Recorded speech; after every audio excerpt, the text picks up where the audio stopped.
Homero. Dr. Homero Melo, ele é biomédico, engenheiro químico, especialista em exames de tomografia e ressonância magnética, tem mestrado e doutorado em ciências radiológica e radiologia clínica, diretor dos cursos de tecnologia da Faculdade de Ciências Médicas da Santa Casa de São Paulo, pesquisador e colaborador do Instituto de Química da Unicamp, assistente do curso de Biomedicina do Centro Universitário São Camilo, diretor acadêmico institucional do site Imaginologia Biomédica. Eu queria que o senhor falasse um pouquinho para a gente sobre essa demanda, né? Como está no Brasil, porque a gente vê que aumentou bastante o número de exames por imagem. Como que está esse índice no Brasil? Como que a população tem que ver que isso não é tão problemático, que é tranquilo de se fazer? Em primeiro lugar, eu gostaria de agradecer a oportunidade de falar sobre esse tema tão importante dentro da minha área de atuação. E realmente, o que você falou, o que você comentou, é o que a gente vem observando nesses últimos 10 anos. A cada dia que passa, a conduta médica está totalmente vinculada a exames de diagnóstico por imagem. É muito difícil que um médico de qualquer especialidade ele evolua o diagnóstico clínico de um paciente sem que haja exames ou de laboratório ou de diagnóstico por imagem.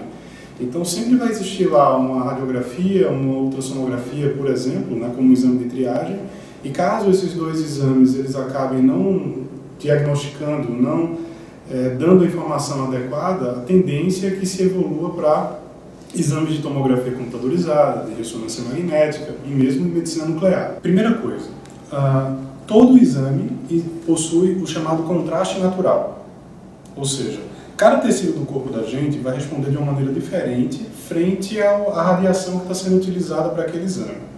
Então, no caso, por exemplo, da radiografia, a radiografia ela tem como contraste natural o branco e o preto. Né? O branco para as estruturas ósseas, o preto para as estruturas que têm bastante ar. Então, se a gente olhar uma radiografia de tórax, a gente vai ver que as costelas vão ficar brancas e os pulmões vão ficar pretos. Isso sem contraste nenhum, ou seja, sem meio de contraste nenhum. É o que a gente chama de contraste natural.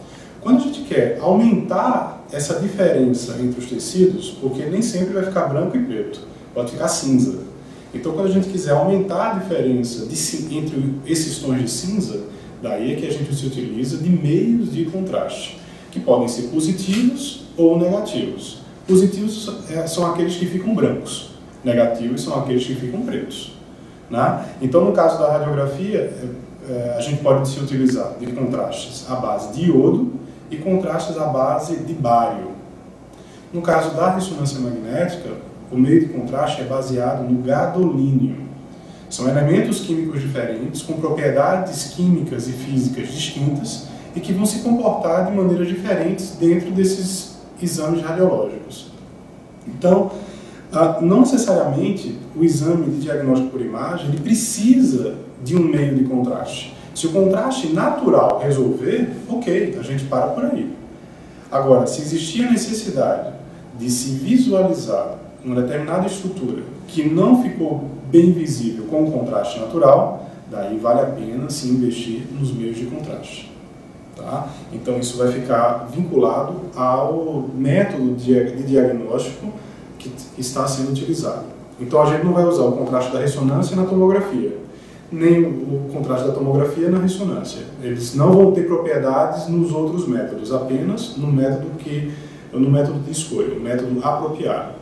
Eu queria que o senhor falasse um pouquinho desse índice, né? Como que está no Brasil? Por que tem aumentado o número de solicitações desses exames mais, vamos dizer assim, né, como o senhor explicou, um pouco mais visuais, para que pegue lá, por exemplo, um câncer, que é uma pontinha de alguma coisa que esses exames pegam. Por que tem aumentado isso no Brasil?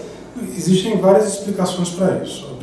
A primeira explicação, sem sombra de dúvida, é que houve uma democratização desses métodos, né, de se tornar mais baratos.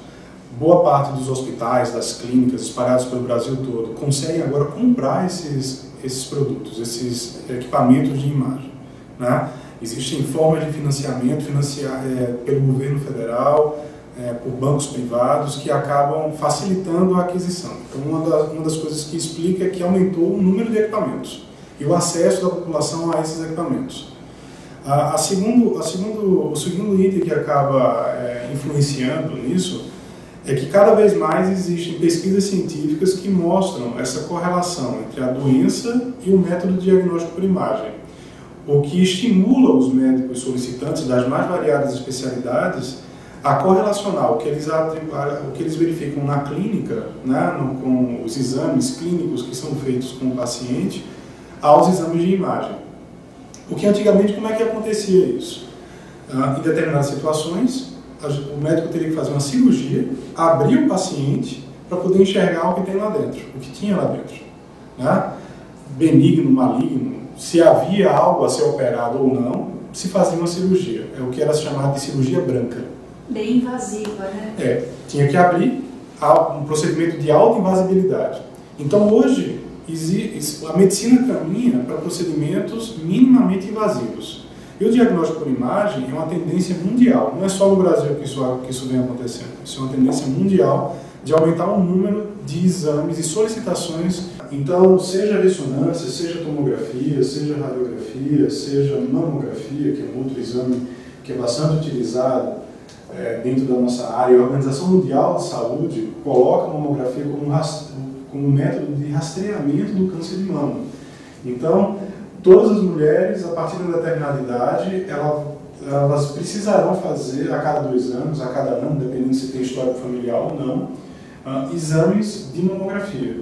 Né? Porque não basta apenas fazer a palpação da mama, não basta apenas se solicitar exames laboratoriais, tem que ser feito um exame de imagem. Então, o terceiro ponto, né, é que hoje, cada vez mais, a gente parte para uma medicina preventiva. Então, o diagnóstico por imagem é um método que pode ser plenamente utilizado para prevenir doenças. Né? Encontrando, por exemplo, tumores num estágio muito precoce, o que facilita todo o tratamento. Sai muito mais barato, economicamente falando. E a chance do paciente sobreviver é muito maior quando um tumor é encontrado precocemente. E o método de diagnóstico por imagem é um método perfeito para se fazer esse rastreamento. A gente precisa tranquilizar realmente a população e dizer, olha, se for solicitado com contraste, muitas vezes essa etapa do exame contrastada, ela é fundamental em se fazer o diagnóstico. Então, o que a gente vem observando, né, desde o ocorrido agora recente nessa questão de Campinas, de exames sendo feitos e os pacientes com receio de fazer a fase contrastada, tem aí exames que não são totalmente adequados para aquela finalidade. Né? Então, muitas vezes, os pacientes no futuro terão que repetir o mesmo exame fazendo a fase contrastada. Quais são as principais dicas que o senhor deixa aí de informação para esses pacientes que ainda farão os exames? Bem, as principais dicas são fazer o jejum direitinho. Então, o que for solicitado pelo serviço de jejum, realizar 2 horas, 3 horas, 4 horas, 6 horas, cumprir o jejum adequadamente. Jejum de alimento não é jejum de medicamento. Medicamento, normalmente, é possível de ser tomado, a não ser que exista um procedimento específico, a gente vai suspender o medicamento também. Trazer os exames anteriores, tudo que foi feito, né, isso também é super importante.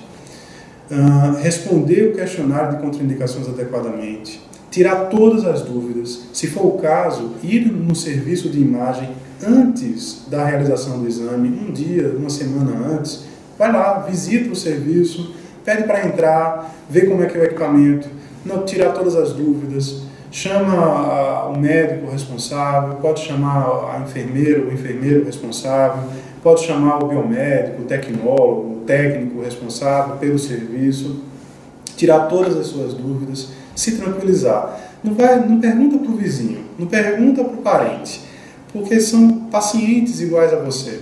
Pergunte a pessoas que trabalham todos os dias dentro da área. Né? Nós temos o treinamento necessário para tirar todas as dúvidas que, porventura, o senhor ou a senhora possuam.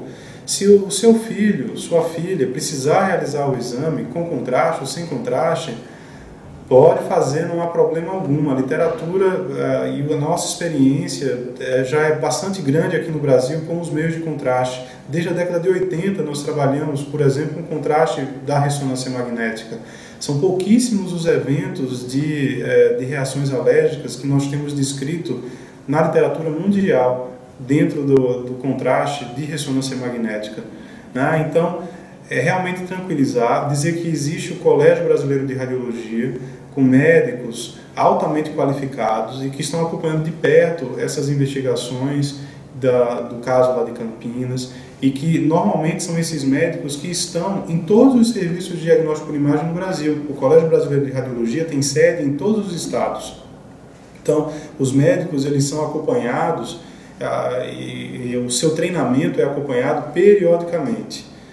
Então a gente aqui, nós caminhamos junto com o padrão da radiologia mundial. Então é gerar realmente tranquilidade e todos nós da equipe da radiologia estamos aguardando, né, o senhor, a senhora, o parente, nos nossos serviços de diagnóstico por imagem.